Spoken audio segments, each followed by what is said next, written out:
अस्सलाम वालेकुम। Lecture 58 start करते हैं। क्या हालात है गवर्नमेंट ग्रांट की? कुछ बेहतरी आई है? घर जाके हैं मिल नहीं रही गवर्नमेंट ग्रांट? घर जाके क्लास में सोते हैं आप? अच्छा, तो आप खोते हैं, फिर बहुत कुछ लूज कर देते हैं। मैं ये कह रहा हूं, ठीक है, खो देते हैं, खोते नहीं हैं, खो देते हैं। अच्छा जी, सुने, देखिए जी, क्लास के अंदर जो काम किया जाता है उसको दोबारा से जाके रिवाइज करना होता है। ये सबसे पहला होमवर्क जो होता है ये क्लास वर्क होता है। क्लास के अंदर जो नई चीज पढ़ते हैं, जाहिर सी बात है, जिंदगी में पहली बार अगर गवर्नमेंट ग्रांट नाम की चीज देखी और सुनी तो उसको घर जाके क्लास वर्क को दोबारा करना पड़ता है ना, ठीक है। हमने बात ये की थी कि गवर्नमेंट अगर कोई ग्रांट देती है रिलेटेड टू एसिड तो उसके दो ट्रीटमेंट्स हैं। पहली बात तो यह है कि थीम बेसिक क्या है कि गवर्नमेंट ग्रांट ने लायबिलिटी बनना है और जिस खर्चे की मद में वो आती है, जैसे जैसे वो एक्सपेंस आउट हो, हम इनकम बनाते जाते हैं ग्रांट को भी। तो फिर हमने कहा था अगर ग्रांट फिक्स एसेट से रिलेट कर रही है तो जिस दिन ग्रांट आती है उस दिन हम उसको लायबिलिटी के तौर पर रिकॉर्ड कर लेते हैं, और या तो उसे अलग रखा जाता है, एसेट को अलग रखा जाता है, एसेट अलग डेप्रिशिएट होता है और ग्रांट अलग इनकम में जाती है। या दूसरा ऑप्शन ये था कि हम ग्रांट को डिडक्ट कर देते हैं एसेट की कॉस्ट में से, एसेट कम हो जाता है, अब अलग से इनकम रिकॉर्ड नहीं होती, अलग से एक्सपेंस नहीं रिकॉर्ड होता, बल्कि एक्सपेंस ही जरा नेट होकर कम होकर रिकॉर्ड होता रहता है, ठीक है।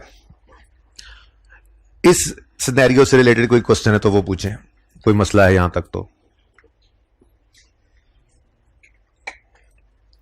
है जी। उसके बाद हमने दूसरी चीज देखी थी ग्रांट रिलेटेड टू एक्सपेंसेस। इसमें ने कहा था कि जो फॉर पास कॉस्ट इनकर्ड हो वो तो इमीडिएटली चार्ज कर दो प्रॉफिट एंड लॉस को एज एन इनकम, ठीक है। और जो फ्यूचर कॉस्ट के लिए हो, जो अभी इनकर ना हुई हो, उनके लिए फिर स्टैंडर्ड ने कहा दो ऑप्शंस हैं, लेकिन उसमें ग्रांट को बहरहाल शो करना है लायबिलिटी के तौर पे। हाँ, जब उसको इनकम बनाना है तो दो ऑप्शंस हैं, प्रॉफिट एंड लॉस के फेस पर सेपरेटली एज इनकम नजर आए या एज डिडक्शन ऑफ एक्सपेंस करते हैं और फेस पर नजर ना आ रही हो, ठीक है। लेकिन अगेन जब ये रिसीव करेंगे तो उस दिन ये ग्रांट जो है ये लायबिलिटी के तौर पे ही होगी, और इसको जैसे जैसे वो रिलेटेड एक्सपेंस रिकॉर्ड कर रहे हैं वैसे वैसे प्रोपोर्शनेट बेसिस पर इसको भी इनकम में डालते जाएं, ठीक है। अच्छा बेटा, प्लीज ये ऑन कर दें जी। ओके, उसके बाद ये ऑन कर दें यार, वो वाला एसी ऑन करवा दें, और अभी ऑन करवा दें और फिर क्लास से कोई बंद ना करे जी। जब मैं करवाना होगा तो खुद ही कह दूंगा, ठीक है। अच्छा जी, उसके बाद इस कॉन्टेक्स्ट में कोई क्वेश्चन है तो पूछें, कोई कंफ्यूजन है तो। दो एग्जांपल्स की थी मैंने पहले दिन, एग्जांपल 1 और एग्जांपल 2 जी। उसके बाद हमने बात की थी रीपेमेंट की, ठीक है जी। और फिर मैंने आपको कहा था एग्जांपल 5 और 6 भी कर लेना, साथ ही एंड पे कह दिया था शायद जाते जाते, चलो अगर कल ना कर सको तो आज जाके कर लेना, लेकिन बेल वाला सवाल जरूर करना। दो इंपॉर्टेंट कॉन्सेप्ट थे बहुत छोटे छोटे जिनको हमने डिस्कस किया था, वो थे फेयर वैल्यू, सॉरी उस पे नॉन मॉनिटरी ग्रांट, और दूसरा फॉरगिवेबल लोन्स, ठीक है। नॉन मॉनिटरी ग्रांट के बारे में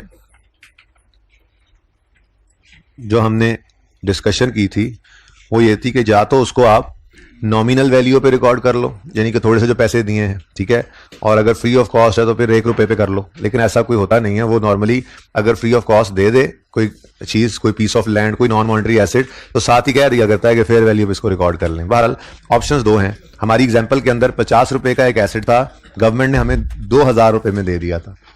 तो ऑप्शन 1 क्या है कि आप नॉमिनल वैल्यू पे इसको रिकॉर्ड कर दो, यानी कि जो नॉमिनल रुपए 50,000 की चीज के सिर्फ 2,000 दिया, ऐसे उन्होंने कहा यार ये जरा आप ना चलान फॉर्म भर के जमा करा दो, कागजी कार्रवाई है, कानूनी कार्रवाई है, कानूनी फीस है, वो छोटी सी फीस जमा करा दो, ये प्लॉट ऑफ लैंड आपको अलॉट करते हैं, इस पे बनाओ बिल्डिंग।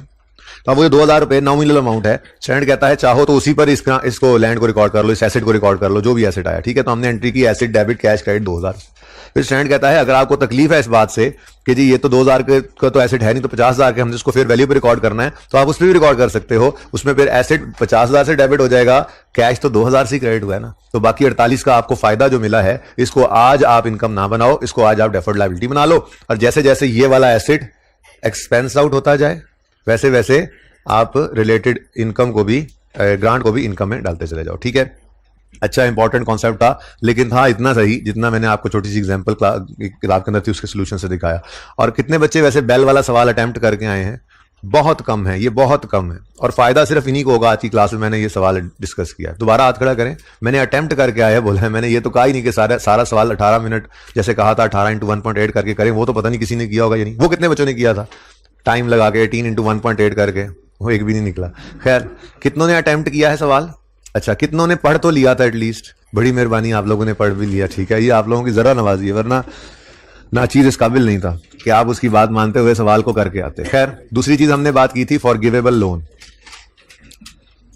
फॉरगिवेबल लोन और loan lower than interest, market rate interest जो होता है, ये दो डिफरेंट चीजें हैं। मैंने आपको कहा था जो lower than market interest rate वाला लोन होता है, उसकी अकाउंटिंग जरा IFRS 9 में जाकर ही आप सीख सकते हैं, इसलिए उसकी अकाउंटिंग तो नहीं आनी। जितनी अंग्रेजी लिखी हुई है किताब के अंदर 2-3 लाइनें, वो सिर्फ एक बार पढ़ लेना, मैंने ये कहा था।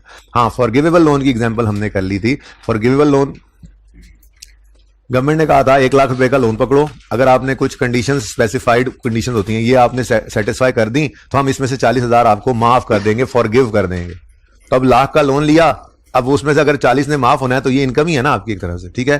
तो शेयर ने कहा जी सारी की सारी, अब सवाल खामोश था, वरना अभी बेल वाले सवाल में जाकर देखते हैं हम इसको कि ये लोन अगर किसी एसेट से रिलेटेड है कि आपने वो एसेट इस्तेमाल करना है, तो फिर एसेट के साथ साथ ही इसको भी हम इनकम बनाएंगे। बार वो बेल वाले सवाल में देख लेते हैं जाके। फॉरगिवेबल लोन में हमने कहा था, ऑप्शन ए में हमारा ये सवाल था कि सवाल ने कहा कि 1 जनवरी 2001 पर ये लोन आया और इसी दिन उन्होंने फटाफट कंडीशंस मीट करके कहा, लो जी गवर्नमेंट, मैंने कंडीशंस मीट कर दी। गवर्नमेंट ठीक है, 40 माफ। अब 40 माफ हो गया और तो कोई सवाल ने कंडीशन बताई नहीं हुई कि किसी एसेट से रिलेटेड है क्या, बस ठीक है, अब जिस दिन माफ हो गया उस दिन इसको इनकम बना दिया। और अगर इंटरेस्ट अब जाहिर है 60,000 का लोन है, 40 का तो है ही नहीं, उसी के ऊपर पूरा साल कैलकुलेट कर लिया था। लेकिन दूसरे सिनेरियो में हमने क्या कहा था जी, लोन आया लेकिन 9 महीने तक उनसे कंडीशंस ही मीट नहीं हुई, तो 9 महीने तक वो सारे का सारा लायबिलिटी ही रहा। 9 महीने का इंटरेस्ट भी फिर उसी हिसाब से निकला था, 10% पूरे 1 लाख रुपए पूरे लोन पे, ठीक है। फिर जब 30/9 को उन्होंने कंडीशंस को मीट किया तो हमने कहा चलो जी अब ये इनकम बना लो और बाकी के 3 महीने जो बचे हैं उनमें आप 60,000 के लोन के ऊपर इंटरेस्ट पे करो, क्योंकि 40 तो अब लोन रहा ही नहीं, ठीक है। ये एग्जांपल्स कितने बच्चों ने घर जाके की थी। देखें, क्लास वर्क सबसे बड़ा होमवर्क है। आप लोगों ने क्यों नहीं कुछ किया, क्या वजह थी, क्या हुआ था? टर्म टेस्ट, किस चीज का टर्म टेस्ट था? हैं, बिजनेस लॉ का। अच्छा चलें ठीक, चलें देख लेते हैं फिर। आज आ गया ना टर्म टेस्ट अब FAR 1 का, लग जाता है पता कि टर्म टेस्ट की कितनी टेंशन थी आपको, क्योंकि टर्म टेस्ट के लिए मैंने रिवीजन प्लान में IS 20 के 4 पास पेपर्स रखे हुए हैं, जिसमें से 4th में करवाने लगा हूं। 1, 2, 3 आज होमवर्क में है, ठीक है ना। तो अब आप ये नहीं कह सकते सर होमवर्क ना दें, टर्म टेस्ट है, टर्म टेस्ट की तैयारी के लिए ये 3 सवाल होंगे, ठीक है ना। ओके चलें जी, वैसे अफसोस हुआ आप लोगों ने सवाल को अटेम्प्ट करना पसंद ही नहीं किया। चलें नए सिरे से ही करते हैं, अब क्या इसको मिटाना। और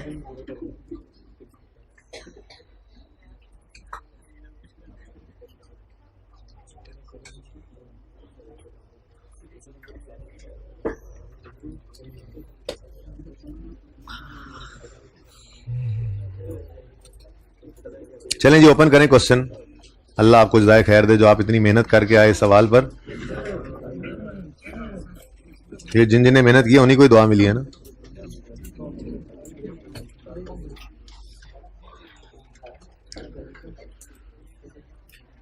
रिक्वायरमेंट है prepare relevant extracts from Bell's statement of profit और loss for the year 31 December 20 and statement of financial position, यानी 20 और 19 की स्टेटमेंट ऑफ प्रॉफिट और लॉस बनानी है। और अच्छा, अब मैं स्टार्ट में जरा तंग इसको रखता हूं, इनकम स्टेटमेंट बैलेंस शीट करीब करीब 1 से 2 पे, ताकि करीब करीब सामने एंट्रीज नजर आती रहे, ठीक है ना। तो रिक्वायरमेंट है जी हमसे इनकी के statement of profit and loss account बना दो।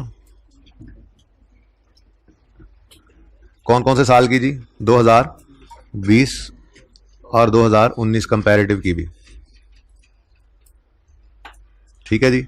उसके बाद स्टेटमेंट ऑफ फाइनेंशियल पोजीशन, ये भी 2020 एज ऑन 2020 31 दिसंबर और 2019 31 दिसंबर,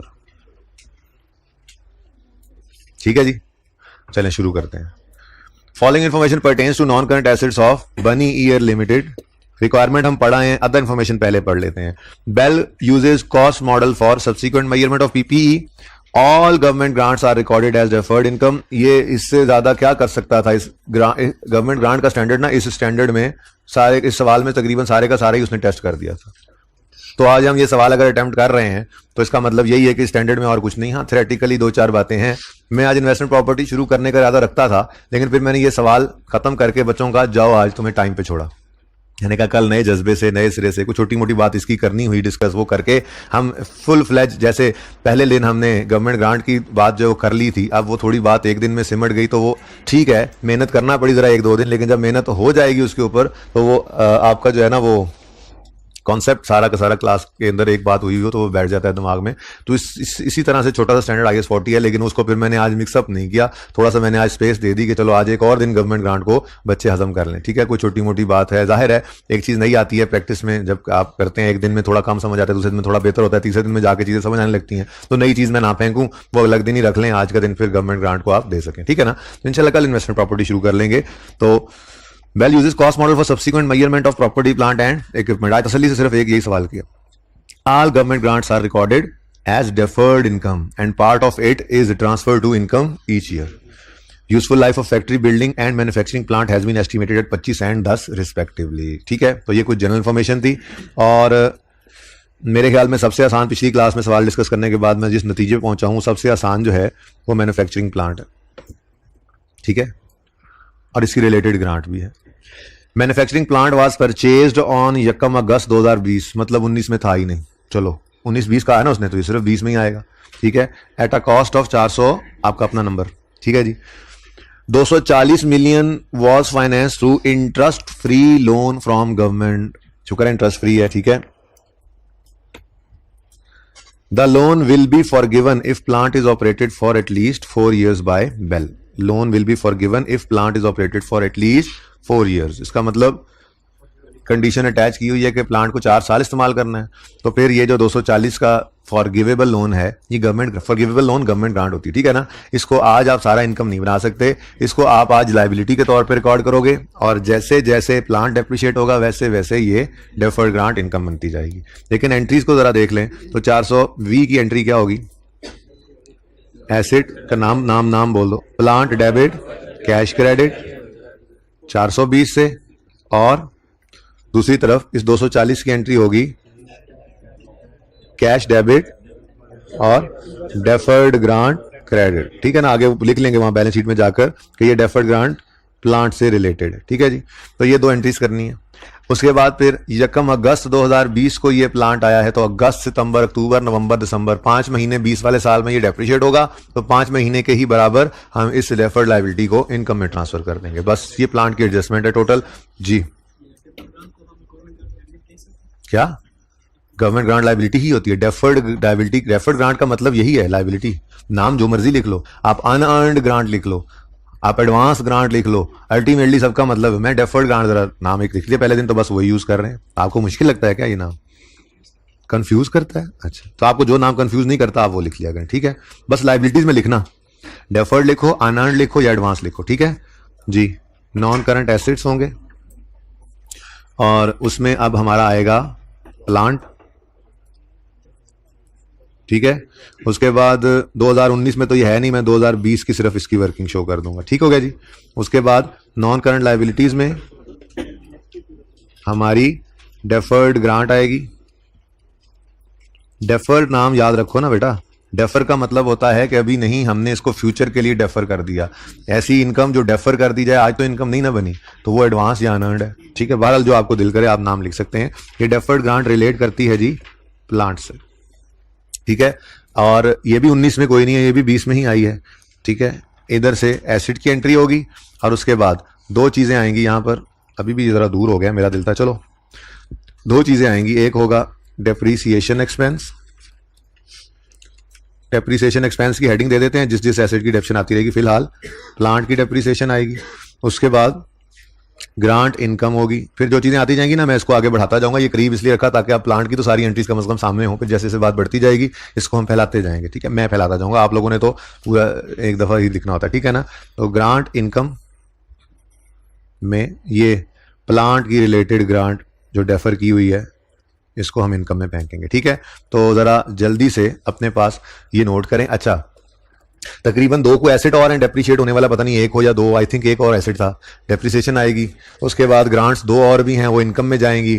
3 लाइनें हो गई, फिर को 2-3 लाइनें एक्स्ट्रा, को 5-6 लाइन, ये जितना लिखा हुआ है ना, डेप्रिसिएशन के नीचे 3-4 लाइनें छोड़ दो, ग्रांट के नीचे 3-4 लाइनें छोड़ दो, उसके नीचे फिर मजीद 3-4 लाइनें छोड़ दो, यानी कोई टोटल कोई 10 एक लाइंस जो हैं वो प्रॉफिट एंड लॉस के लिए छोड़ दो, उसके बाद बैलेंस शीट की हेडिंग बना दो। नॉन करंट एसेट्स में हमारा प्लांट है या लैंड आ रहा है, पहली एडजस्टमेंट में बिल्डिंग होगी, सिर्फ 4-5 लाइनें वर्किंग करनी है तो 6 लाइनें इसके लिए जोड़ दो नॉन करंट एसेट्स के लिए और बाकी नॉन करंट लायबिलिटीज के लिए। ठीक है, एक ट्राई करो जरा जल्दी प्लीज, टाइम कम है, जरा जल्दी से।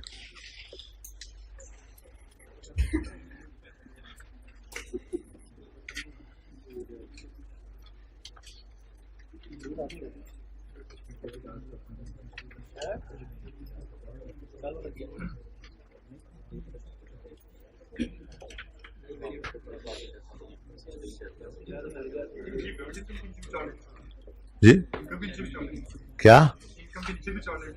हाँ जी इनकम मैं कह रहा हूं कि स्टेटमेंट प्रॉफिट एंड लॉस लिखे टोटल 10 एक लाइनें आपने छोड़नी है। डेप्शन एक्सपेंस लिखें, उसके नीचे 3 लाइनें छोड़ दें, वर्किंग शर्किंग भी करनी पड़ती है 4 छोड़ दें। ग्रांट लिखें, उसके नीचे 5 लाइनें छोड़ दें और उसके अलावा भी 2-3 लाइनें, 10-12 लाइनें छोड़कर फिर बैलेंस शीट है। अगर एक पेज पे इनकम स्टेटमेंट एक से बैलेंस बनानी तो आपकी मर्जी, पेज दरमियान से आधा भी कर सकते हैं आप, अगर थोड़ा स्मार्टली चलना चाहते हैं तो आपकी मर्जी है।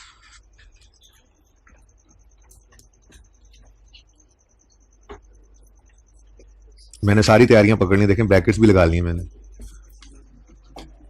ओके जी, पहली एंट्री आपको मैंने खुद बताई थी, वहां पे लिख कर आए हैं। पहली एंट्री क्या हुई है? प्लांट डेबिट कैश क्रेडिट 420 से।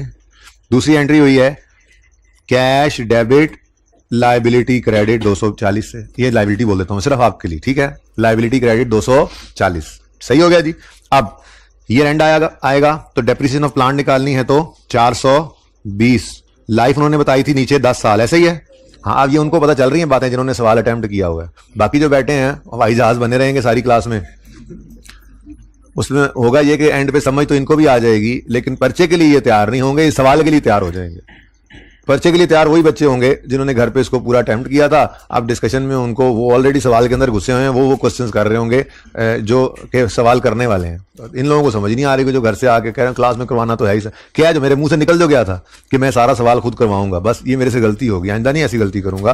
क्योंकि ये गलती मेरे मुंह से जब ये बात निकल गई, ये गलती हो गई, तो उन्होंने कहा कल सवाल होना तो है ही, अब हम क्यों एफर्ट करें। तो पर फिर ठीक है, आपकी मर्जी जी। 10 साल आखिरी लाइन के अंदर लिखा हुआ था कि प्लांट की लाइफ है, देख लें जरा अदर इंफॉर्मेशन में, ठीक है? Useful life of building is 25 साल एंड प्लांट इज 10 साल। तो डिवाइडेड बाय 10 करेंगे तो 1 साल की डेप्रिसिएशन आएगी इंटू 5/12। 5/12 क्यों जी? 5 महीने ये इस्तेमाल हुआ है जी। 19 की ना, 19 की, 19 में तो ये था ही नहीं। 20 में कितनी? 17। अब जरा प्लीज ये एंट्री देखिएगा, प्लीज प्लीज प्लीज एंट्री देखिए। डेप्रिसिएशन एक्सपेंस डेबिट और अक्यूमुलेटेड डेप्रिसिएशन क्रेडिट, तो एसिड को डायरेक्ट लिख देते हैं हम, ठीक हो गया जी। कितना रहेगा जी प्लांट 19 में? अच्छा 19 में तो था ही नहीं, 402.5, ठीक हो गया जी। अच्छा अब इधर देखो, अगली एंट्री करनी है हमने, ग्रांट को इनकम बनाना है, तो बस ये 240 बदला है। बड़ी तवज्जो से देखें सारे, इधर 240 सिर्फ मैंने डिफरेंट किया है, उसके अलावा जरा देखना इधर, दिल तो कर रहा है ऊपर से कॉपी पेस्ट कर लूं ताकि आपको पता होगा। देखो कुछ भी नहीं बदला, लेकिन कॉपी पेस्ट होने लगा लिख कर। डिवाइडेड बाय नशर, हशर की तरह नशर, डिवाइडेड बाय 10 इंटू, सोचा भी नहीं फिर मैंने, बस 5/12। मैचिंग कॉन्सेप्ट यही तो कहता था, ठीक है? अब 10 इधर ना लिखो, एंट्री लिखनी है, मैंने डबल एंट्री पास करानी है। इधर देखना सारे तवज्जो से जी। लायबिलिटी डेबिट मतलब कम, लायबिलिटी डेबिट और इनकम क्रेडिट, ठीक हो गया जी। 19 में कुछ भी नहीं था। अब ये लायबिलिटी 19 में तो थी ही नहीं ना, ठीक है? 20 में जो आई थी क्लोजिंग डेट तक कितनी रह गई है? 230 की। लें जी, ये है प्लांट की टोटल एडजस्टमेंट, इसके अलावा और कुछ भी नहीं है प्लांट से रिलेटेड, इतनी सी ही बात थी, बगैर कोई वर्किंग की। एंट्रीज मैंने बोली जरूर हैं, लेकिन एंट्रीज यहां पर ये ब्रैकेट्स में लिखी हुई हैं, ये भी एंट्रीज ही लिखी, डबल एंट्री पास की होती है हमने एग्जामिनर के लिए, ठीक है ना? ये डबल एंट्री पास हुई होती है। कंफर्टेबल? ये जी ग्रांट रिलेटेड टू एसेट, और रखना अलग है क्योंकि उसने कह दिया नेट नहीं करना, ठीक है?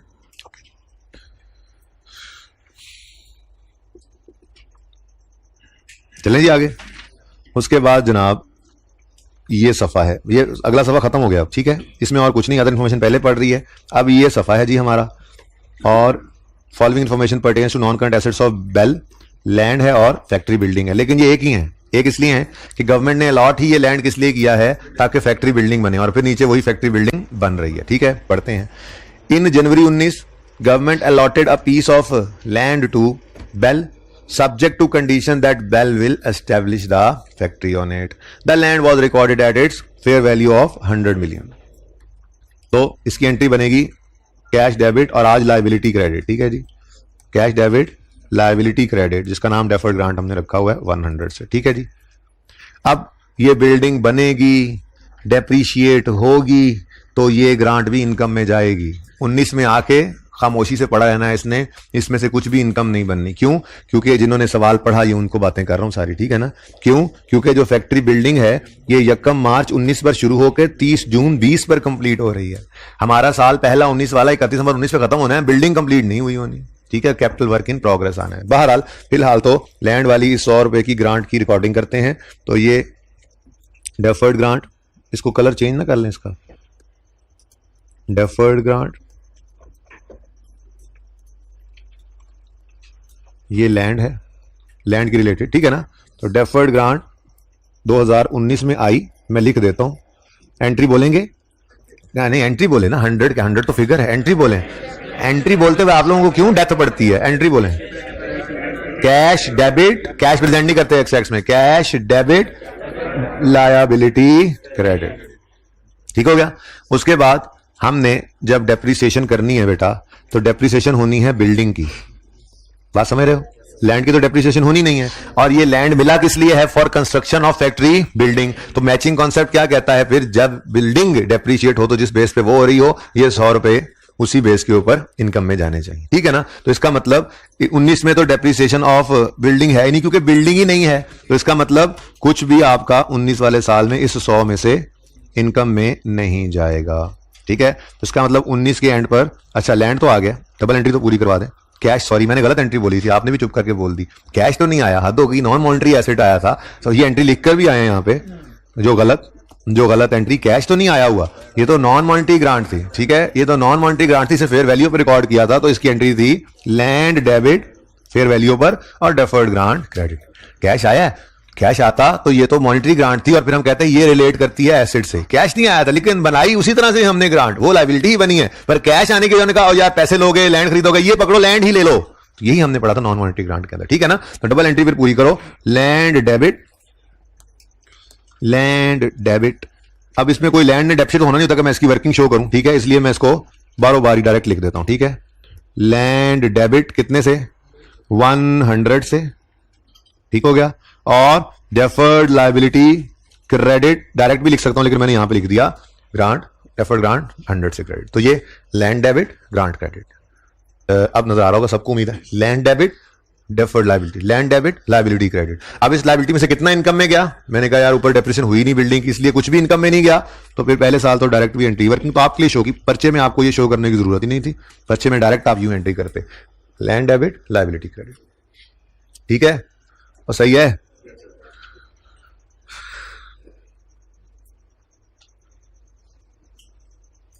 चलें आगे। ले जी, अब ये लैंड जो है ना, एक मजे की बात बताऊं, मुफ्त के नंबर मिस ना करना, ये लैंड 2020 में भी 100 पे ही होना है। लैंड तो डेप्रिशिएबल एसेट ही नहीं है ना, ठीक है, ओके।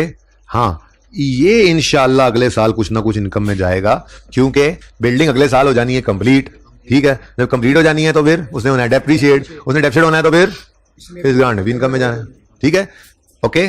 तो 20 के लिए इंशाल्लाह ये वर्किंग हमें करनी पड़ेगी, ओके। 19 वाली की जरूरत नहीं, तो सिर्फ आपको समझाने के लिए मैंने लिख दी, पर्चे में लिखने की जरूरत नहीं होगी आप, ठीक हो गया जी। चले, अच्छा जी, अब कहानी आगे बढ़ाते हैं। लैंड की जो एडजस्टमेंट थी इट इज ओवर, अब सिर्फ उसकी ग्रांट की इनकम के अंदर ट्रांसफर है, वो उसके लिए हमें इंतजार है बिल्डिंग के कंप्लीट होने का, ठीक है। तो अब बिल्डिंग की तरफ मूव करते हैं। फैक्ट्री बिल्डिंग से पहले वाली जो बात है वो सारी खत्म हो चुकी है, कोई मसला है तो बताएं, मसला है तो बताएं। इसका मतलब अब हमारी एडजस्टमेंट सिर्फ ये रह गई है, ये बस, ठीक है। इतना आसान सवाल था ना, ठीक है। मजे की बात यह है कि इसमें हमें बोरिंग कॉस्ट और गवर्नमेंट ग्रांट मिक्स कर दी थी उसने, लेकिन बहुत आसान कॉन्सेप्ट है, 2-3 बातें हैं, ठीक है, बस उनको ज़हन में रखें, अपनी बेसिक्स को जो नहीं भूलता। मैं आपको हमेशा ये कहा करता हूं कि उसूल याद किया करो, उसूल मीन कॉन्सेप्ट याद किया करो। आप 10 दफा अगर एक सवाल करते हो ना, 10 दफा एक सवाल, तो उस सवाल में जो कॉन्सेप्ट्स हैं उनको अगर रिवाइज करते रहते हो तो ये कोई मुजायका नहीं है, क्योंकि कॉन्सेप्ट से ही यूज हो, कॉन्सेप्ट को ही यूज करके सवाल परिचय में बनना है तो कॉन्सेप्ट रिवाइज हो रहे हो। लेकिन जो बच्चा सवाल याद कर लेता है, सवाल नहीं याद करने, सवाल में इस्तेमाल होने वाले उसूल कॉन्सेप्ट्स याद करने होते हैं, ठीक है ना। सवाल में हमने कई बार देखा, हमने कहा जी कि इंटरेस्ट ऑन स्पेसिफिक, मैंने पहले दिन ही कह दिया था, इन्वेस्टमेंट इनकम का कॉन्सेप्ट जो है वो स्पेसिफिक लोन पे एप्लीकेबल है, उसके अलावा एप्लीकेबल नहीं है। इसका मतलब ये तो कतन नहीं होता, मैंने ये उस वक्त भी कहा था कि अगर आपने कोई और पैसे इन्वेस्ट करके इनकम कमाई है तो वो आपकी इनकम ही नहीं है, वो अदर इनकम में चली जाएगी। असल में बोरिंग कॉस्ट की तो वर्किंग चल रही होती थी ना, ये borrowing cost to be capitalised, इसके अंदर जो interest expense on specific loan आता था, इसमें से लेस करते थे इन्वेस्टमेंट इनकम। तो ये जो इन्वेस्टमेंट इनकम कॉन्सेप्ट है ये सिर्फ स्पेसिफिक लोन पे एप्लीकेबल है। मैंने आपको कहा था कि जनरल लोन पे भी एप्लीकेबल नहीं है, कोई इक्विटी शिक्विटी पे भी नहीं है, और आज सुन लो गवर्नमेंट ग्रांट पे भी नहीं है। लेकिन इसका मतलब ये तो नहीं है कि अगर आपका कोई जनरल लोन में पैसे वेले पड़े हुए थे मिसाल के तौर पे, आपने उसे इन्वेस्ट करके इनकम कमाई तो वो आपकी इनकम नहीं है। या गवर्नमेंट ग्रांट के जो पैसे हैं वो पैसे आपके पास वेले पड़े हैं, आपने वहीं इन्वेस्ट करके उनको उन पे इनकम कमाई है तो वो आपकी इनकम नहीं है। या इवन इक्विटी के पैसे आपके पास सरप्लस पड़े हैं, आपने इन्वेस्ट किया और इनकम कमाई है तो वो आपकी इनकम नहीं है। आपकी इनकम वो है, वो इस वर्किंग में माइनस होने की इजाजत नहीं है। तो यहां जो माइनस नहीं हो सकती वो फिर आपके प्रॉफिट एंड लॉस में अदर इनकम में चली जाती है। बच्चों इसके अंदर से भी तो सारी की सारी कैपिटलाइज नहीं होती थी यहां पे आकर। अगर आपकी कमेंसमेंट से पहले वाली या सीजन के बाद वाली कोई इन्वेस्टमेंट इनकम होती थी तो वो भी यहां पे नहीं आती थी, वो भी कहां जाती थी, अदर इनकम में जाती थी, ठीक है ना। बहरहाल इसके अंदर सिर्फ यही पॉइंट था जो कंफ्यूज कर सकता था आपको। एनीवेज सवाल पढ़ना शुरू करते हैं।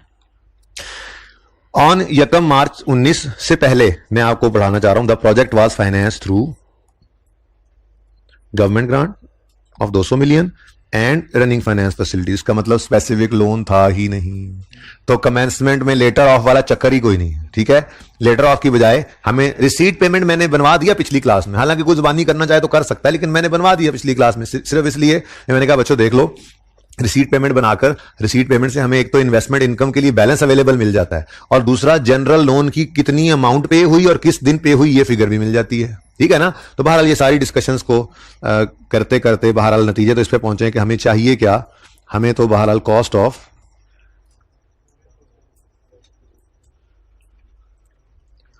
ऑफ बिल्डिंग चाहिए हमें, ठीक है। ये सारी जगह हमें इस्तेमाल करनी पड़ जाए, शायद यहीं पे कर लेते हैं जरा करीब करीब करीब। जी बच्चों, कॉस्ट ऑफ फैक्ट्री बिल्डिंग, लेकिन 2019 में ये बिल्डिंग कंप्लीट नहीं हुई है, तो 2019 के लिए अगर मैं वर्किंग 1 करूं मिसाल के तौर पे, मुझे cost of capital work in progress चाहिए होगी। माना कि वो बिल्डिंग का है, पर फिलहाल तो कैपिटल वर्क इन प्रोग्रेस ही हुआ ना। अब आपको याद होगा कि इसमें क्या कुछ आया करता था, याद होगा आपको। ये है उसूल को रिवाइज करना। हमेशा हमेशा हम ये बातें बोलते रहते थे, कॉस्ट ऑफ एसेट में क्या आना है, फिर कंप्लीट नहीं तो CWIP मतलब डेप्रीशिएट नहीं होगा, ये सारे कॉन्सेप्ट्स ही होते हैं। तो यहां पे क्या आता है जी, कंस्ट्रक्शन कॉस्ट्स, ठीक है।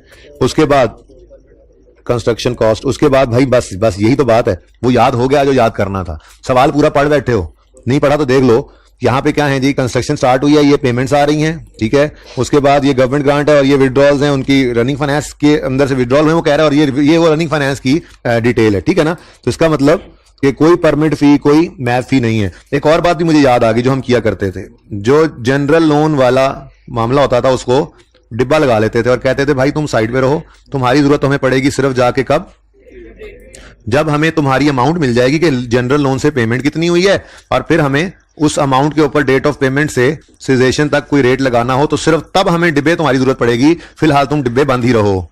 ये करते थे ना, तो वही काम जो सीखा वही करते हैं, हर सवाल के अंदर वही अप्लाई किया जाता है, ठीक है ना। तो तभी चीजें रिवाइज हो रही होती हैं, ओके। अच्छा, तो कंस्ट्रक्शन कॉस्ट ने तो आना है, लेकिन बेटा कहीं पे कोई परमिट फी, कोई मैप फी नहीं है, कोई कंसल्टेंट फी नहीं है, तो पर्चे में फिर अब ये लिखकर टाइम जाया नहीं करते रहना, बल्कि बस अगली चीज लिखो, बोरिंग कॉस्ट। वैसे तो पिछली क्लास में सवाल करने के बाद मैं इस नतीजे पे पहुंचा कि शायद बोरिंग कॉस्ट के लिए अलग वर्किंग करने की जरूरत नहीं थी, लेकिन पर्चे में आपको तो ऐसे नहीं ना पता होता, जैसे मुझे नहीं पता था, तो वर्किंग 2 कर लेंगे, ठीक है। वर्किंग 2 क्या होगी जी, borrowing cost to be capitalised. भाई ये देखो, ये 2019 वाले साल की कहानी चल रही है अभी, तो ये सब कुछ 2019 के लिए चल रहा है अभी, ठीक है। तो borrowing cost to be capitalised, और कॉस्ट ऑफ बिल्डिंग तो बनी नहीं, तो CWIP, ठीक है। अच्छा, अब इसमें इंटरेस्ट, ये सबसे पहले क्या आया करता था इस वर्किंग में, लोन प्रोसेसिंग चार्ज है कोई? है नहीं है तो मत लिखो। उसके बाद interest expense on specific loan नहीं है तो मत लिखो। लेस इन्वेस्टमेंट इनकम, वो तो सिर्फ लगता है स्पेसिफिक लोन पे था कॉन्सेप्ट, तो यहां पे भी इसको भी मत। अली तुम्हें देख के मुझे याद आया, मुझे चाय यारी गर्म करके ला दो, मुझे अभी याद आया कि चाय तुम रख गए थे, पकड़ो, ठंडी है अभी ना जाना जी। तो इसका मतलब हमने सिर्फ यहां क्या लिखना है, interest expense on general loans, ठीक हो गया जी, ओके। और इसमें हम देख लेंगे हमारा पेमेंट की अमाउंट कितनी निकली रिसीट पेमेंट से, डेट ऑफ पेमेंट क्या है और रेट क्या लगाना है, ठीक हो गया। ऐसे ही प्लानिंग इज कंटिन्यूड। अगले साल में जाएंगे, अगले साल में वर्किंग 2 नहीं 3, वर्किंग 3 2 तो हो गई है ना, उसमें अब हम क्या करेंगे बोलो, अब बस खत्म कैपिटल वर्क इन प्रोग्रेस, अब तो निकलेगी कॉस्ट ऑफ बिल्डिंग, ठीक है। हाँ वो हम कर लेते हैं, वो भूले ना, इसलिए जो यहां से टोटल आना है या तो इकट्ठा लिखा करो उनको लैंडवार, ठीक है, ओहो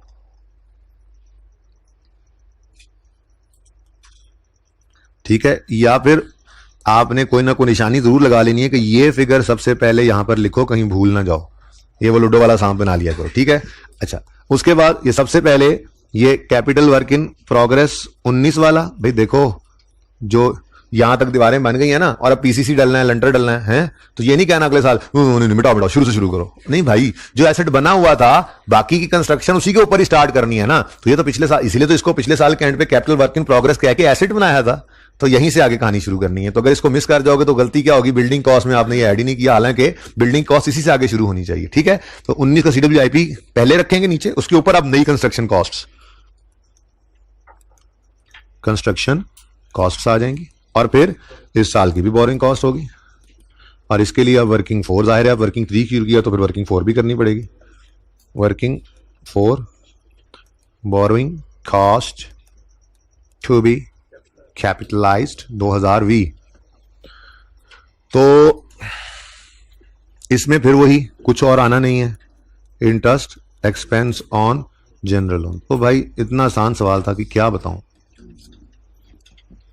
ठीक है। अच्छा 2 से 3 बार सवाल पढ़ें तो प्लानिंग होती है जाके सवाल की। जो बच्चे समझते हैं ना कि 2 दफा सवाल पढ़ने से टाइम जाया हुआ, असल में वो सवाल शुरू कर देते हैं और फिर टाइम जाया करते हैं। तो जो 2 से 3 बार पढ़ के सवाल की तरफ आता है ना, उसका पेपर के उस तकरीबन उस आधा जवाब तो उसका वहीं से बना हुआ होता है, प्लान हुआ होता है, दिमाग के अंदर चीजें चल रही होती हैं, और वो तकरीबन पासिंग मार्क्स जो है उसमें से फिर ले जाता है। तो 2 दफा सवाल पढ़ने से पहले तो शुरू करना ही नहीं चाहिए आपको, ठीक है। अच्छा जी, यहां से जी हमारे पास बिल्डिंग की कॉस्ट आ जाएगी, ठीक है, और फिर उसको डेप्रीशिएट कर लेंगे तो फिर अल्लाह खैर सला, और क्या रहेगा, बस फिर उतने उसी हिसाब से ग्रांट को भी इनकम बना लेंगे। अब ये एडजस्टमेंट है यहां से, ये अगर सवाल नजर आ रहा है तो अच्छी बात है, नहीं आ रहा है तो अपनी किताबें खोल लें, ठीक है जी।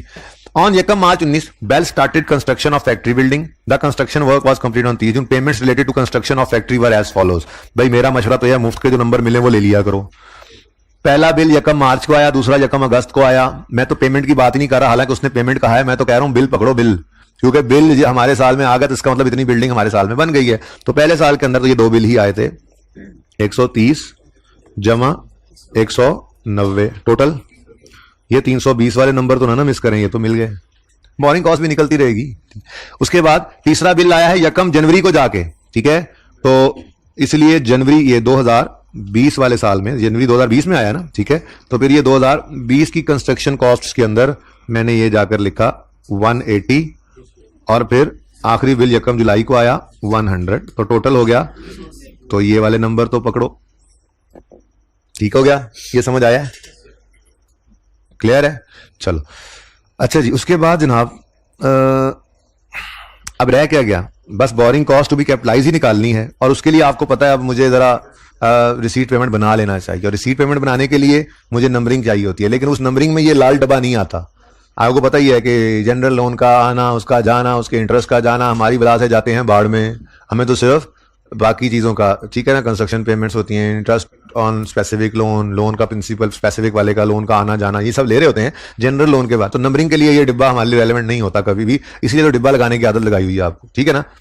अब नंबरिंग करें तो नंबर 1 1 फरवरी 19 को है, लेटर से शुरू करने की कोई जरूरत नहीं है, स्पेसिफिक लोन तो है नहीं। अच्छा है ये 200 मिलियन का बैलेंस भी बता देगा कितना अरसा आउटस्टैंडिंग रहा और फिर पेमेंट के बाद बाकी कितना अरसा रहा, ताकि वहां से मैं इन्वेस्टमेंट इनकम निकाल सकूं, ठीक है ना, इन्वेस्टमेंट इनकम तो निकलनी है ना, क्योंकि उसने कहा हुआ है कि unused funds from government grant are invested in saving account at 8% per annum, तो इन्वेस्टमेंट इनकम तो आनी है।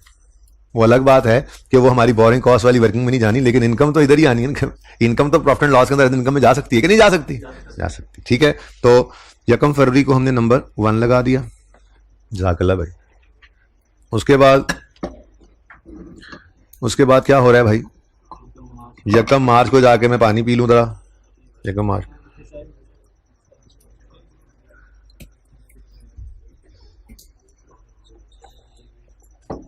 भाई बच्चों को मैसेज कर दिया जूम सेशन का टाइम आज का, तो करवा दें प्लीज यार। 4 और 4:30, 4 और 4:30 उनको बोलें कर देंगे जी। 1 फरवरी 19 कल ही करना चाहिए था। उसके बाद 1 मार्च 19, फिर 1 अगस्त 19, 1 जनवरी 20, इकट्ठा ही बना लेंगे, बीच में लाइन डाल लेंगे, जीसी वाले सवाल में आपको करवाया था। और 1 जुलाई 20। वैसे 1 जुलाई 20 वाले को लेने की जरूरत नहीं है क्योंकि वो सिजेशन के बाद है, तो नंबरिंग तो कर लेते हैं, ठीक है। अब रिसीट पेमेंट यहां पे करके कहीं पे करके बना लेते हैं, यहां बना देता हूं मैं। रिसीट पेमेंट स्केड्यूल,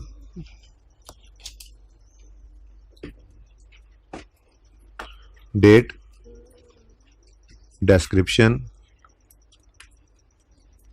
भाई तुमने सवाल अटेम्प्ट किया था घर पे?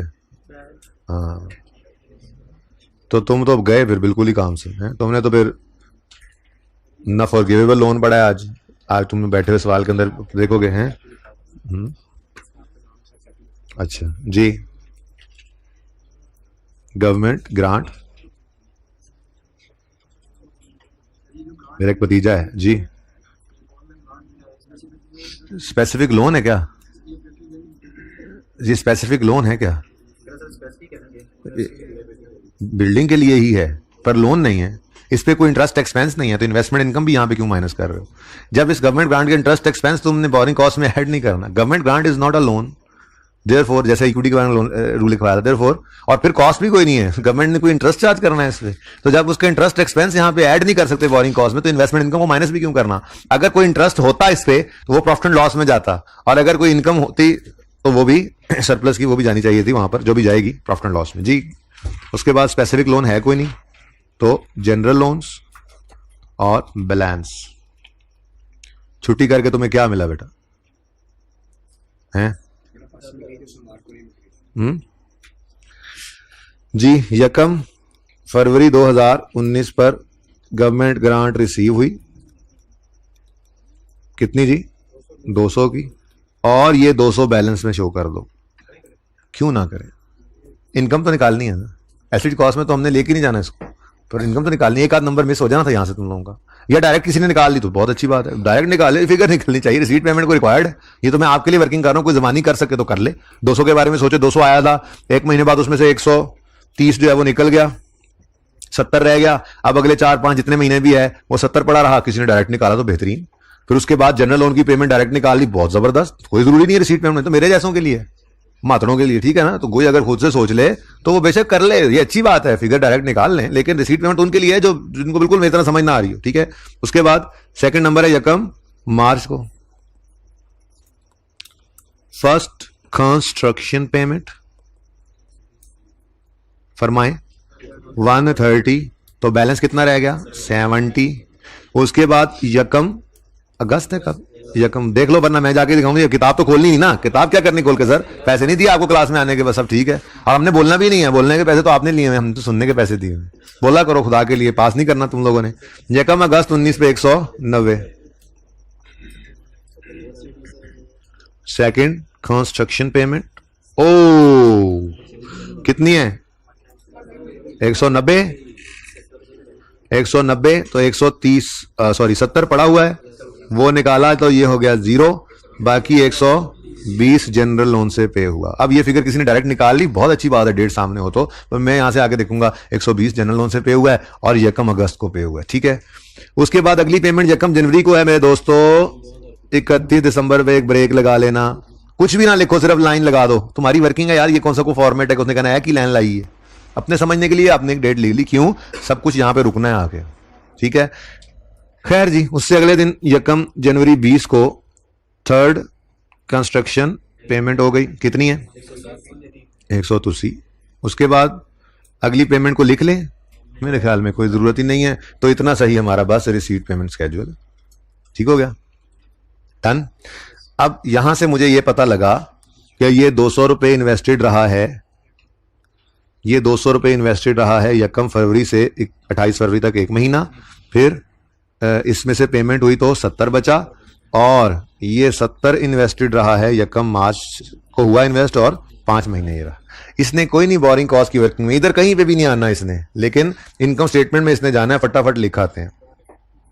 मैं तो कहता हूं अब नीचे इसके तो और भी चीजें आनी है, इसको ना ऐसे करके थोड़ा सा नीचे, अभी मैंने अभी फासला वैसे भी बढ़ाना है इनका, ठीक है। ये इधर करके ना अलग थलग इन्वेस्टमेंट इनकम, इन्वेस्टमेंट इनकम, पूरी बात तो हो तो आगे मैं पूरी बात लिख रहा हूं, चलो यहां लिख देता हूं, ऑन सरप्लस गवर्नमेंट ग्रांट, ठीक है ना। तो इन्वेस्टमेंट इनकम लिख देना काफी है। अच्छा अब इधर देखो, हाँ भाई 200 मिलियन 8% के हिसाब से एक महीना इनकम आई, प्लस 70 मिलियन 8% के हिसाब से 5 महीने इनकम आई। कोई मसला इसमें? ये वर्किंग देखें, ये वर्किंग देखें, ओह किधर गया, लेट मी लब अगेन, हेयर वी गो जी।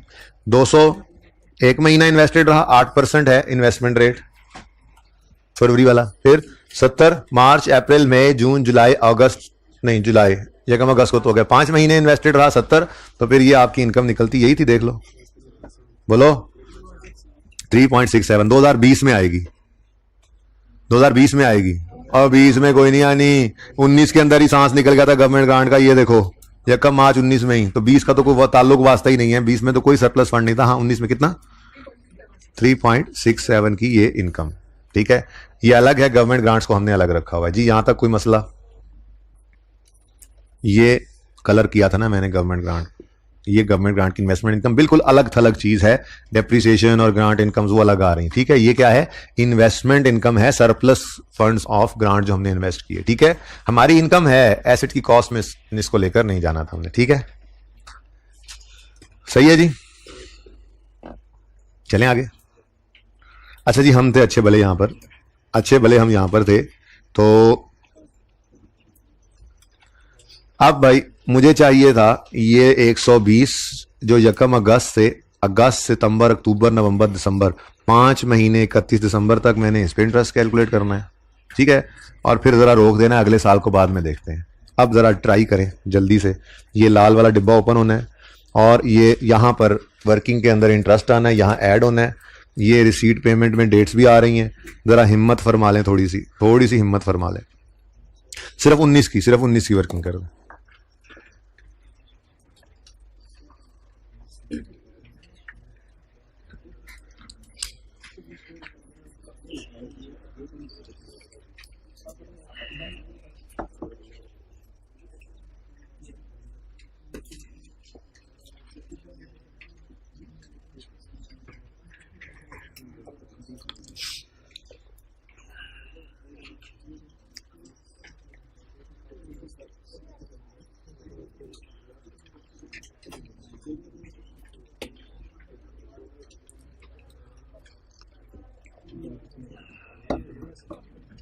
जी बच्चों 120 यूज होगा,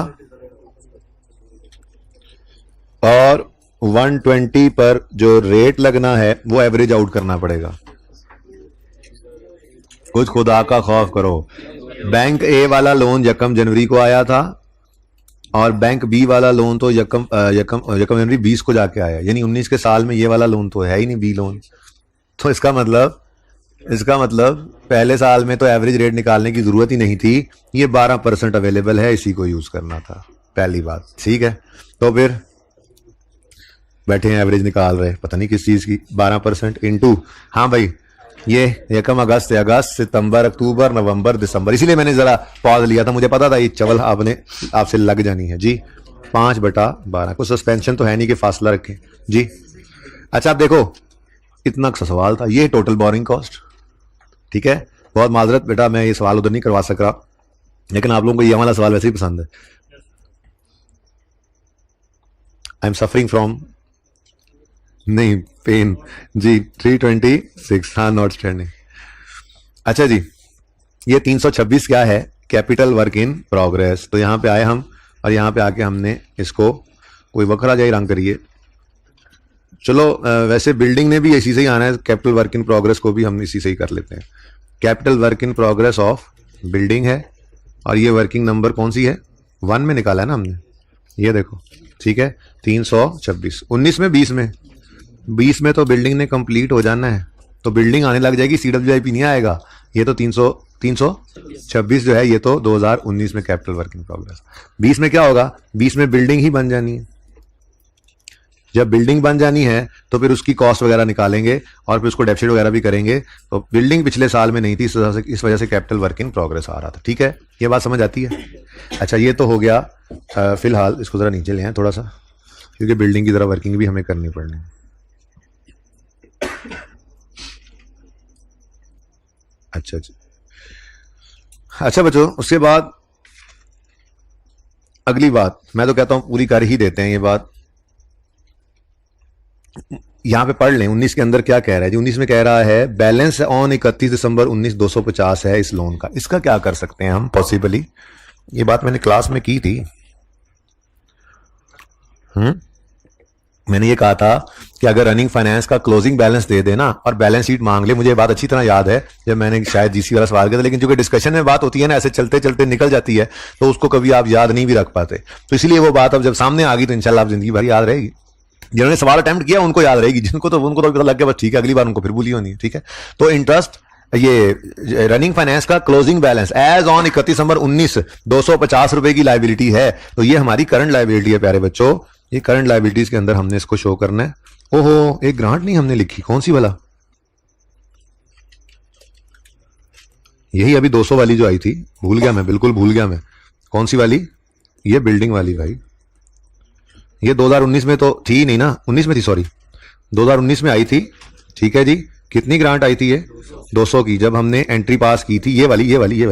ये ग्रांट रिसीव, ये कैश डेबिट ग्रांट क्रेडिट। ठीक है, लेकिन 19 में इसमें से कुछ भी नहीं निकला। उसकी वजह यह कि बिल्डिंग बनी नहीं है अभी। ठीक है ना, फिर जब 20 में इसने आना है तो इसने यहां पर फिर शो होना है, इसलिए जरा मैं उसकी तैयारी करके रख ली मैंने। ठीक है, ओके, चलो भी रिसीट पेमेंट थोड़ा सा नीचे चलो, हमें ना थोड़ी सी जगह और चाहिए, क्योंकि हमारे पास ना रनिंग फाइनेंस का क्लोजिंग बैलेंस आ रहा है। अब सवाल को हम कह रहे हैं, ठीक है, बातें कर रहे हैं सवाल से।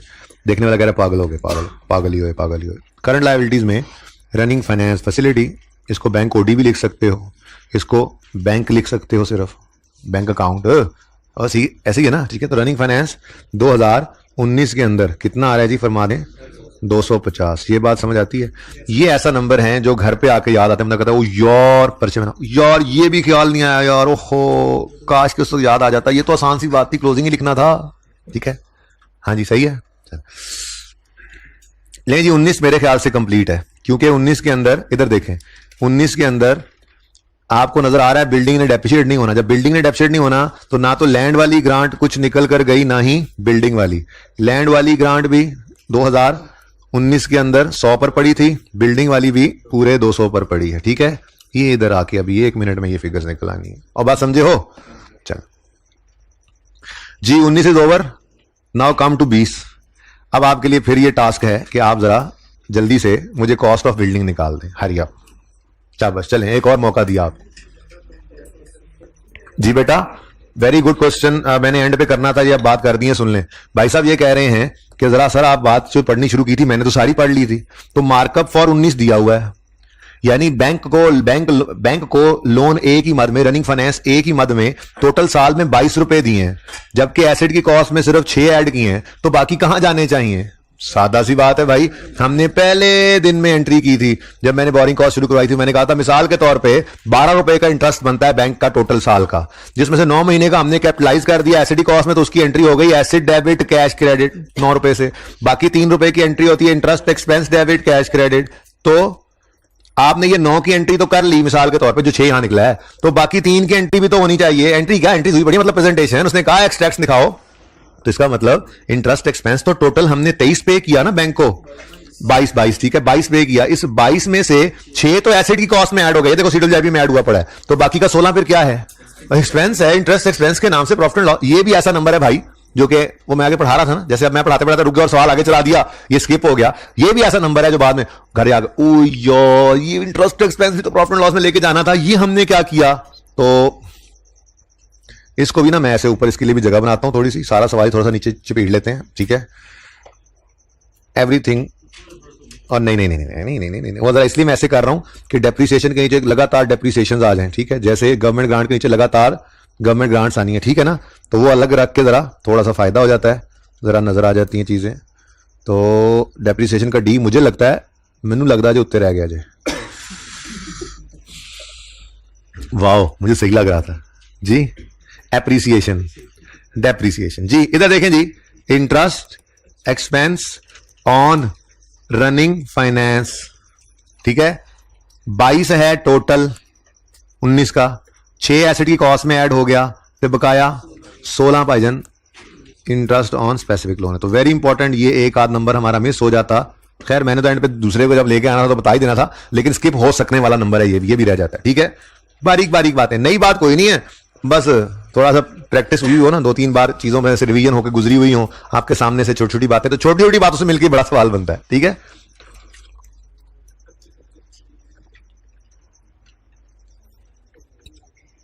आप समझ रहे हैं मैं चाय पी रहा हूं? नहीं मैं वेट कर रहा हूं, आप लोग ये निकाल के दे रहे हैं मुझे। कहा था वो तो भाई ने बीच में कहा कि जरा आए जरा तसल्ली कर लो भाई, कुछ और है तो नहीं क्या। अगला तो ये तो 20 शुरू हो गया ना, इससे आगे तो भाई 20 शुरू हो गया। 19 की कहानी बस ऊपर ही थी, नीचे तो बैलेंस ऑफ 20 है, एवरेज बैलेंस ऑफ 20 है, इंटरेस्ट एक्सपेंस ऑफ 20 है। अच्छा एवरेज बैलेंस नहीं दिया उसने बैंक लोन ए का 19 में, 20 में दे रहा है। एवरेज की जरूरत ही नहीं थी ना, वो लोन आउटस्टैंडिंग और वो निकाल के तो वो तो हम एवरेज कैपिटलाइजेशन रेट निकालते थे ना, उसकी जरूरत ही नहीं पड़ी, ठीक है ना, इसलिए वहां पे नहीं दिया। चलो भाई ये ग्रीन से नीचे नीचे वाला मामला है, ये आपके सामने है, सब कुछ आपके सामने है, एवरीथिंग। शेती शेती करें, एक ही सवाल कर रहा हूं, देखें आज याशियां लगी हुई हैं आप लोग।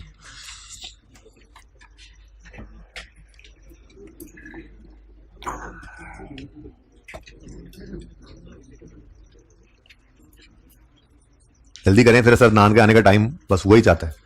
वैसे मैंने सर को कह दिया सर आपने कुछ नोट करना तो आ जाए करें, आज तो मैंने वैसे ही नहीं उठना, तो फिर भी कोशिश यही थी कि 40 तक क्लास खत्म करनी है। अभी 7-1 मिनट बात खत्म हो गई, सवाल तो खत्म है बस जी। बच्चों इधर देखो भाई, सबसे पहले तो 326 को इधर लिखना था आपने, ठीक है। 326 को लिखना मत भूलना। ये बिल्डिंग पिछले साल बन गई थी, तो इस साल में बिल्डिंग कॉस्ट में इसको ना डालना है, तो बेवकूफी होगी, बेवकूफी। अच्छा नेक्स्ट जो इंपॉर्टेंट चीज आप लोगों ने भूलनी थी वो इस 120 बेचारे को भूल जाना था, क्योंकि हमारे जनरल लोन्स का रूल है डेट ऑफ पेमेंट से सीजेशन तक, वो तो ईयर एंड बीच में आ गया था, यानी ये 120 को हमने 30 जून तक लाना था, ठीक है ना। तो इसका मतलब 120 अभी भी आना है, लेकिन 12% पे नहीं आना, ठीक है। उसकी वजह यह है कि ये अपॉर्चुनिटी कॉस्ट का कॉन्सेप्ट आपको कहा था, और हम अपॉर्चुनिटी कॉस्ट में यही तो कहते हैं ये पैसा अगर इधर इस्तेमाल ना होता तो बिल्डिंग्स में कहीं और इस्तेमाल हो जाता, तो फिर इस साल के अंदर जो एवरेज रेट रहा उसी के हिसाब से अपॉर्चुनिटी कॉस्ट निकलेगी ना, ठीक है। तो रेट तो वही लगेगा जो अभी मुझे पता नहीं है, लेकिन ये 6/12 होगा, इससे मुत्तफिक है। क्यों? ये यहां पे ब्रेक लगवाई थी ना, तो फिर 1 जनवरी से 30 जून तक जिस दिन प्रोजेक्ट कंप्लीट हो रहा है, ठीक है। उसके बाद ये वाला 180 ये 1 जनवरी से चलेगा और 30 जून तक जाएगा। कितना? 180 रेट भी सेम लगना है और ये भी 6/12 है। इसका मतलब ये है कि इन दोनों को इकट्ठा भी किया जा सकता था, आपस की बात है, लेकिन मैंने अलग अलग ही रख दिया, समझ आ गई, इकट्ठा भी किया जा सकता था, ठीक है, सही है। अब रेट का मसला है, 12% नहीं लग सकता क्योंकि इस साल में 2 लोन्स हो गए हैं। तो क्लोजिंग बैलेंस जो है, क्लोजिंग बैलेंस, ये बदतमीज जो पहले बैलेंस शीट में गए, ये आप भी बैलेंस शीट में ही जाएंगे, ठीक है। क्लोजिंग ने तो बैलेंस शीट में जाना, दोनों को ऐड करके बताओ कितना बनता है? 550। ये 550 मुफ्त के नंबर अभी से ले लो, ये 550 इधर आ गया, इसको तो साइड पे करो ना, ठीक हो गया, ओके। अब रह गई ये 2 चीजें भाई, एवरेज बैलेंस उसने निकाल के दिया हुआ है, मार्कअप उसने निकाल के दिया हुआ है। बस हम ये काम ऐसे करते थे लैंडस्केप में, हम कहते थे लोन आउटस्टैंडिंग, ठीक है ना, वो होता था, हम कहते थे लोन आउटस्टैंडिंग कितना जी, 300 और 150। फिर हम कहते थे जी इंटरेस्ट एक्सपेंस, वो भी उसने दिया हुआ है 36 और 21, इनको ऐड करते थे ना। चलो अब यहां पे ऐसे कर ही लिया तो 450 और 57। असल में तो इसको यहां पे टोटल कर लेना चाहिए था बस हमें, 350, ये कितना हो गया 450 और ये कितना बन गया 57। तो हमें ये रूल यहाँ पे ये काम करने की जरूरत ही नहीं थी, ये हुआ पड़ा था, पर मैंने जरा आप लोगों का बिल्कुल वैसा ही काम हो जाए जैसे आपने सीखा हुआ था, इसलिए मैंने ये भी कर दिया। अब आप इंटरेस्ट निकाला करते थे रेट, तो आप कहते थे जी ये 57 को डिवाइड करो 450 से और मल्टीप्लाई कर दो 100 से, तो आंसर इज 12.67% बच्चे कह रहे हैं जी। ठीक है, तो ये 12.67 रेट आपका ये यूज होना था यहां। ठीक है, इसके लिए कोई वर्किंग का मैंने रेफरेंस तो कोई नहीं दिया, आपने देना है तो दे दें, कोई इसको वर्किंग नंबर कुछ कह दें, लेकिन सिर्फ इतनी सी वर्किंग थी, ऊपर वाला मैंने वैसे ही किया एडिशनल, सिर्फ ये वर्किंग आपने शो करनी थी। ठीक है ना, ये टोटल यहीं पे हो गया 450 का। वहां पे हम जो जरा पोर्ट्रे में करते थे, ये लैंडस्केप के अंदर अवेलेबल थी फिगर्स, बस अवेलेबल थी सारी, तो बोरिंग कॉस्ट भी सारा रिवाइज किया आज हमने जी बच्चे। क्योंकि बेटा इस साल में 2 लोन्स हैं, ए भी है और बी भी है, तो जनरल लोन अगर 2 हैं तो ये तो पूल है, इसमें से जब पैसे निकले हैं तो इस साल में निकले हुए पैसे हैं तो फिर एवरेज आउट ही करना था। पिछले साल में एक इसलिए था क्योंकि लोन ही एक था, वरना तो हमारा रूल ही है जनरल लोन्स के लिए हम एवरेज कैपिटलाइजेशन रेट निकालते हैं। भाई मैंने कहा रजिस्टर बंद करो यार, कितने तुम बदतमीज लोग हो यार, थोड़ी सी गैरत भी होनी चाहिए इंसान जी। बता दें जरा, टोटल 19 आ गया, यही है जी बस 19 625। बड़ी टोटल फिगर आ रही है 19,6। हमारे सवालों में बोरिंग कॉस्ट वालों में तो मुसीबत, पॉइंट इतने और पॉइंट इतने और पॉइंट कितने पता नहीं है, सीधी फिगर आ रही है 6 19। जरूरी नहीं है पर्चे में सीधी फिगर है, पर्चों के सवाल ही थे वो भी जो किए थे हमने जी। तो ये 625 क्या है, ये किधर गया, ये है जी बिल्डिंग की कॉस्ट। वर्किंग नंबर कौन सी बनी है, 3 बनी है मेरे ख्याल से, वर्किंग 3 है ये, वर्किंग 3 625। ठीक है, ये तो वर्किंग 4 से 19 आया ना, तो 625। लेकिन ये 625 ओहो इधर नहीं लिखते, ये 625 को ये 2020 में आया ना, ये 625 को इधर ले आओ। ठीक है, और यहां लिख दो वर्किंग 3। क्यों यहां पे लिखा मैंने 625 को, अब होगा डेप्रीशिएट। अच्छा अब इसकी खूबसूरती चेक करो, 3 चीजें इसके इंतजार में है। लेट मी बना सम जगह फॉर तीसरी चीज ऑल्सो। ये भाई पिछली क्लास में ना ये मैंने सवाल ये मत समझे, देखें आप लोगों की सहूलत के लिए होता है, वरना ये सवाल तो ऐसे हुआ पड़ा है, करीब कर लिया गया था ये देखें। ठीक है ना, तो मैं आपके लिए ये स्टेप बाय स्टेप करके चल रहा था कि पहले जरा प्लांट की सारी एंट्री सामने आ जाए, तो प्लीज इसको, इसमें कोई हंसने की बात में समझ नहीं आती, ही मिनट बाद ही सॉरी नहीं वैसे मिनट के बाद ओके, इतनी कुछ जगह पे 2 ग्रांट्स और आनी है ऐसे। लो भाई, इतनी को खूबसूरत बात अब होने लगी है कि ये देखो, ये बिल्डिंग ने तशरीफ आवरी जब की है तो 2 ग्रांट्स एकदम से अब रोला डाल देंगी। क्यों, बिल्डिंग कितने की आई है, कॉस्ट 600, इसकी लाइफ सवाल ने दी हुई है एंड पे जाकर 25 साल, और ये किस दिन कंप्लीट हुई है, 30 जून पे, तो 6/12 करना है। अब जैसे ही हमने बोलो कितनी ये एंट्री की ना 12.5 से, डेप्रीसिएशन एक्सपेंस डेबिट और बिल्डिंग क्रेडिट 12.5 से है, कितना आता है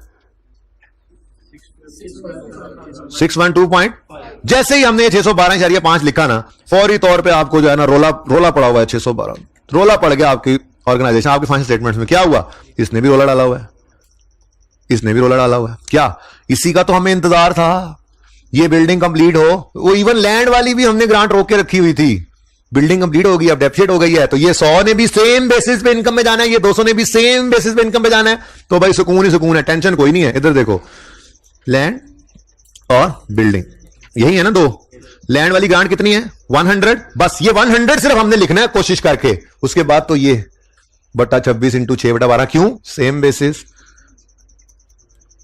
इंटू 6/12। और इधर देखो बिल्डिंग वाली 200 है, बस ये 200 कहीं कोशिश करके ढूंढना है, उसके बाद डिवाइड बाय 25। मैंने सेम कलर रखा ताकि आपको आसानी रहे, 6/12। अब बताएं जी लैंड वाली कितनी इनकम में गई, 2। पहले मैं इधर नीचे से ले जाऊंगा, मैं एंट्री पूरी करना चाह रहा हूं। इधर देखें जी, इधर देखें, वो 100 पे ही पड़ी थी अभी भी। ठीक है, ये डेबिट लायबिलिटी क्रेडिट इनकम, पिछले साल में कोई इनकम नहीं बनी, बिल्डिंग नहीं थी, डन। दूसरी कितने बनती है जी, वो 4 बन जाएगी एग्जैक्टली। तो ये देखो 20 में 200 ही पड़ी थी, debit liability credit income.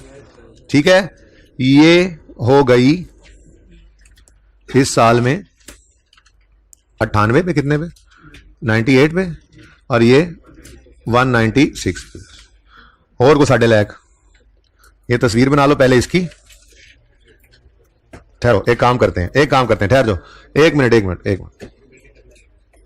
Building डेप्शिट हो गई है ना यार, लैंड डेप्शिट होती नहीं है।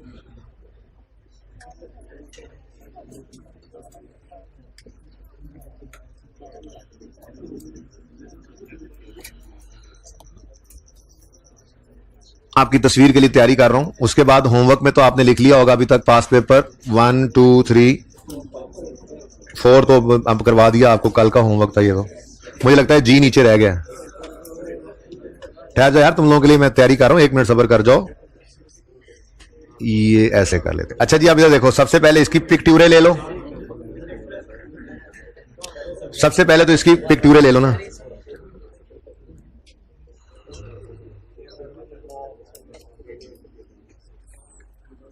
ठीक है,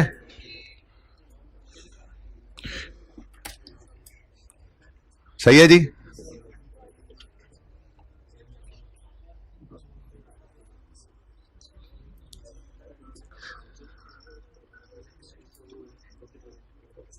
बना सेल्फी दिया और तस्वीर इधर खींच रहा है यार, बस भी कर दो यार, तो बुक में भी है वैसे सोल्यूशन। ओह, इंटरेस्ट एक्सपेंस और रनिंग फाइनेंस तो रह ही गया। दूसरे साल में कितना टोटल एक्सपेंस हुआ है? टोटल है 57, जिसमें से 19 चला गया एसेट की कॉस्ट में, तो 57 माइनस 19 कितना होता है? ये भी यहां पे लिख लो 30। ये 38 कैसे निकला है जी? 57 माइनस 19। ठीक है, अच्छा जी, बस वो खुद ही लिख लेना बेटा, दोबारा नहीं। तुम लोगों को मजाक सूझता रहता है बेटा। ये वर्किंग्स हुई है टोटल, यही टोटल वर्किंग्स हुई है, और तो कोई वर्किंग है नहीं।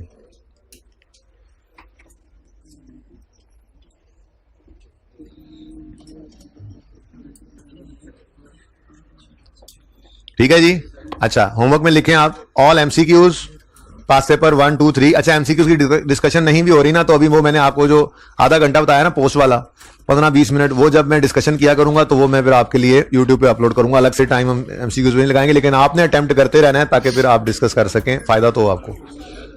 अच्छा सुने सुने बेटा, पास पेपर 1, पास पेपर 2, पास पेपर 3 ये होमवर्क में है, ऑल एमसीक्यूज होमवर्क में है, और कुछ थ्योरी एक नजर पढ़ के आनी है। आपके इस IAS 20 के चैप्टर का पहला सफा पढ़ के आना है, सिर्फ पढ़ना है, मैं समझा दूंगा। ठीक है, उसके बाद दूसरे सफे को छोड़ें, तीसरे को छोड़ें, चौथे को। भाई यार खींच भी ला यार, मैं कुछ और भी करना है यार, तेरी तस्वीर ही नहीं पूरी हो रही है, अजीब आदमी है यार। जब तस्वीर के लिए देता हूं उस वक्त खींच लिया करो ना तस्वीरें जी। पहला सफा रीड करके आना है, उसके बाद दूसरा छोड़ें, तीसरा छोड़ें, चौथा छोड़ें, सर आ गए हैं तो आने दें, पांचवा छोड़ें, छठा भी छोड़ें, एग्जांपल्स की हुई हैं। ये 219 पेज पे एंड पे disclosure to government grant read करके आना है। उसके बाद गवर्नमेंट असिस्टेंस मैंने येलो किया है, इसको छोड़ दें। फॉरगिवेबल लोन रीड ओनली करके आना है क्योंकि करवा दिया है। Loan with below market rate पढ़ के आना है। नॉन मॉनिटरी ग्रांट पढ़ के आना है।